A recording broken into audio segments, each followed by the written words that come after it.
जयराम त्र्यंबक जाधव हे वयस्कग्रस्त आहेत, 67 वर्षाचे. त्यांना एक मेसेज आला होता की त्यांच्या इलेक्ट्रिक बिल जे आहे ते पेंडिंग आहे आणि जर पेंडिंग बिल नाही भरलं तर त्यांचे इलेक्ट्रिक कनेक्शन कट करण्यात येईल आणि त्यामध्ये एक मोबाईल नंबर दिला होता.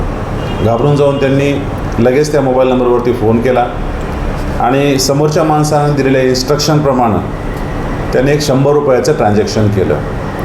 परंतु बोलण्यात गुंतवून ठेवून समोरच्याने वेगवेगळ्या प्रकारे OTP हस्तगत करून जवळपास 1,44,000 रुपये त्यांच्याकडनं त्यांच्या बँकेतून विड्रॉ केले होते.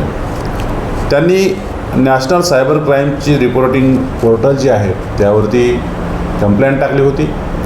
आमचे API श्री दर्शन पाटील आणि त्यांच्यासोबतच्या टीमनं त्यावरती तपास करून संबंधित पैसे जे आहे ते फ्रीज केले आणि 1,40,000 रुपये आज रोजी त्यांच्या खात्यामध्ये परत आलेले आहेत. अशा प्रकारे 1,40,000 रुपयाचा जो फ्रॉड झाला होता त्यांच्यासोबत ते पैसे आज रिकवर झालेले आहेत आणि त्यांना देण्यात आलेले आहेत. काय आव्हान असणार?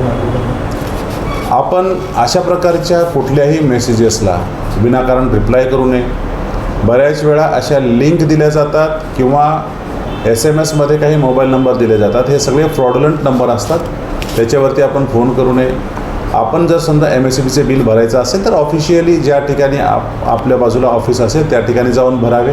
विशेषतः उशिरा रात्री येणारे मेसेज यामुळं घाबरून जाऊन कुठलीही अशी कृती करू नये जेणेकरून आपले पैसे सुरक्षित राहतील.